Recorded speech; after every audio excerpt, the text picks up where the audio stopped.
All right. What do you have there? What's that? Oh, no, something I brought for Portia. She's not here.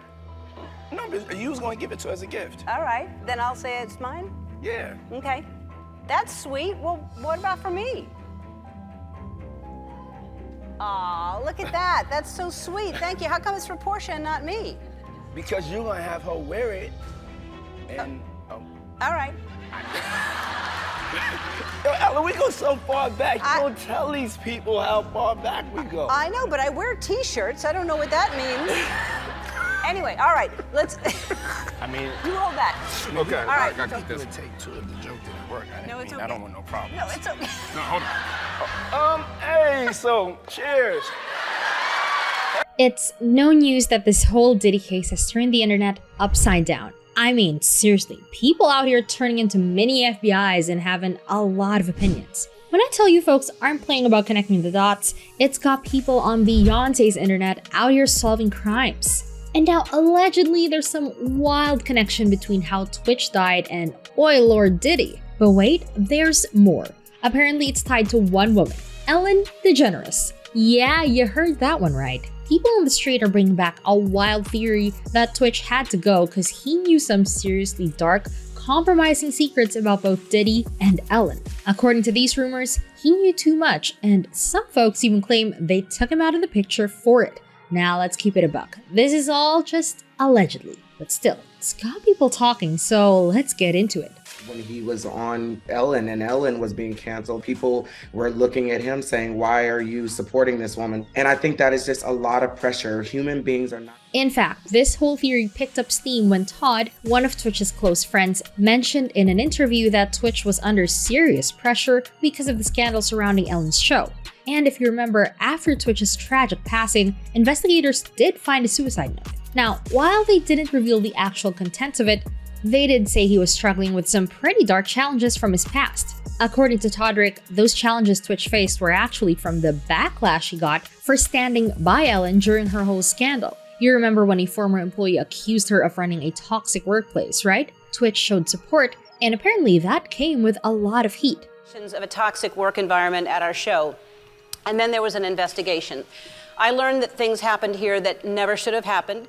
Now, Ellen's denied knowing anything about it, and she's made it clear she wasn't aware of the situation. But the drama didn't leave Twitch untouched. Now, for those of you who don't know, Ellen's daytime show was hit by a series of scandals when two employees, a male and a female, came forward telling the media they were groped and pressured for sexual acts. And it didn't stop there. Other employees spoke up, saying they dealt with racism, intimidation, and straight up fear at work. Which is kind of wild when you think about it, because Ellen's entire brand is built on the motto, be kind, right? One employee even told BuzzFeed, that be kind bullshit only happens when the cameras are on. It's all for the show. I know they give money to people and help them out, but it's for show. And apparently Ellen was so busy being a mini god on her own show that employees were literally told not to talk to her if they bumped into her in the office. Talk about Hollywood royalty vibes. But here's where it gets even crazier. Most of the employees pointed fingers at the executive producers and senior managers for all the daily toxicity. It got so bad that one ex-employee actually ended up in a mental health institution. Yeah, it was that messy and really serious.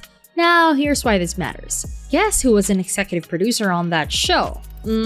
That's Twitch. So, was Twitch one of the execs melting out all that toxicity that led to employees self-harming? Or was he a victim of microaggression too? Honestly, I don't know, but what do you think?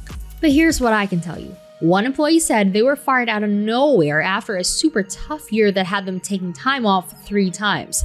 And believe it or not, 2 of those times were to attend family funerals, so the work culture was definitely too toxic. Another former employee said they were fired after an unexpectedly difficult year that required them to take time away from the job on 3 occasions. Medical leave for 3 weeks after they were in a car accident, working remotely for 2 days to attend a family member's funeral, and then 3 days off to travel for another family member's funeral. Each request was a battle with supervisors and HR, they added. Talk about a strict workplace. One thing's for sure, they definitely weren't practicing their be kind mantra. But while Ellen was drowning in hot water, Twitch was also catching some heat himself, if you know what I mean. For one, he was an executive producer on the show, and two, he seemed to back Ellen's claims that she had no clue about what was going on behind the scenes. And that's not all. We all know how tight they were. Ellen used to take him to all the Hollywood banger parties. I mean, Twitch was practically her shadow wherever she went. And that allegedly includes Diddy's crazy parties. So far back, you don't tell these people how far back we go. I know, but I work. Now, we all know Diddy was a regular on Ellen's show. And do you remember that time he playfully teased her about not showing up to his parties even though he invited her? It definitely seemed like they had a close relationship too. Let me tell you, Ellen was invited to all the parties, all of it. The only reason she didn't make it to the earlier ones was because, as she put it, they were in the East Coast. Like, come on, Ellen. Your birthday party, am I invited? Yes.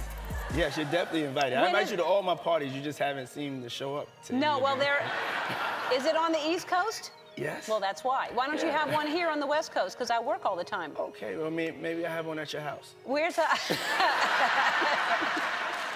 Now, what time would your party start, let's say? Like 9:30. Really? That early? Yeah. I could make that. Yeah. But I could think of you of starting a party at like midnight. Like, what time will it go till? That's a different type of party. Uh-huh.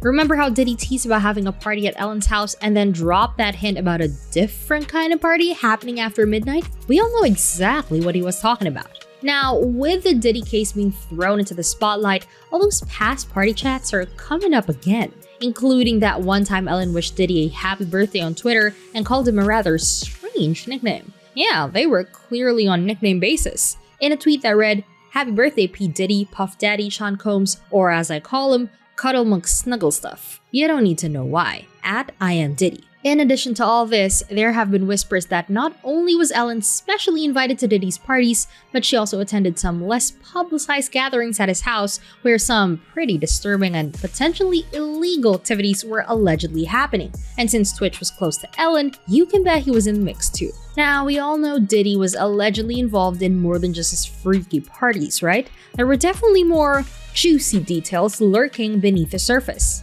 Apart from his freaky antics, Diddy was allegedly also transporting people across borders, including children. And guess who gets pulled into a similar, if not the same, scandal? You guessed it, his dear friend Ellen DeGeneres. Ellen's been a controversial figure for years, but being on a nickname basis with Diddy, yeah, she's not shaking off any allegations anytime soon. For those who might not recall, she was tangled up in that Wayfair trafficking drama a few years back. You know, where furniture was being sold for crazy high prices and the names of those cabinets were linked to reportedly missing persons. Allegedly, those cabinets were acting as transportation vehicles for folks like Diddy and Ellen. People were shocked that anyone would pay up to $10K for a school-looking locker. I mean, can you really blame anyone for piecing this all together? Those lockers were hideous, if I do say so myself. But everything started to make sense after the scandal broke, igniting a whole whirlwind of conspiracy theories about illegal transport, and Ellen was right in the middle of it all. One social media user even wrote, "At the Ellen Show, please explain why you're selling pillows on Wayfair for over $10K with missing children's names on them. Are you part of #Wayfair trafficking?" one user asked on social media. Anyway, what folks are saying is that maybe Twitch knew a little too much about what was happening with Ellen and her strange closeness to Diddy. But let's not forget, he wasn't the only person close to Ellen who met an untimely end under mysterious circumstances. People are starting to rumor that Twitch might have been privy to some serious secrets. Allegedly, he was even in those tapes found in Diddy's homes, and we all know what kind of activities were going on down there. So is this something Diddy and Ellen held over his head? Could it be linked to his tragic death? After all, just days before, he shared a heartwarming message celebrating his 9th wedding anniversary with Allison Hooker, complete with a carousel of pictures from their wedding on IG, which he captioned, "Happy anniversary, my love, at Allison Hooker, #9 years. So it's understandable why everyone found it so confusing that Twitch would just unalive himself. I mean, there were even talks about him and Allison having another kid. So what could have possibly gone wrong? Fans naturally started hunting for clues to figure out where things might have taken a turn. And where was the last place they turned their attention to? Twitch's widow, Allison. People thought she was acting a little sketchy about the whole situation. For starters, as soon as the news broke, she released a statement, and I quote, "It is with the heaviest of hearts that I have to share my husband Stephen has left us. Stephen lit up every room he stepped into. Above all else, and leading with love and light was everything to him. He was the backbone of our family, the best husband and father, and an inspiration to his fans. To say he left a legacy would be an understatement, and his positive impact will continue to be felt. I am certain there won't be a day that goes by that we won't honor his memory. We ask for privacy during this difficult time for myself and especially for our 3 children. Stephen, we love you, we miss you, and I will always save the last dance for you." People found it a bit suspicious that Allison released a statement as soon as the news went public. I mean, I don't know guys, people grieve differently, right? But that wasn't the only thing that raised eyebrows. Another thing folks found odd was when Allison realized Twitch wasn't home, she went straight to the LAPD instead of calling 911 first. Something that looked suspicious, like maybe she knew something bad had happened to him. Personally, I can't judge Allison. Maybe she went to the police because it was so out of character for Twitch to just disappear without a word, especially since she claimed there hadn't been any quarrel between them. Plus, there hasn't been any concrete evidence to prove she knew more about his death. But the same can't be said for Ellen and Diddy. People are relentless in their efforts to link them to Twitch's tragic passing. So based on all this, was Twitch being blackmailed because of the alleged information he may have stumbled upon? I don't know guys, but let me know what you think in the comment section below.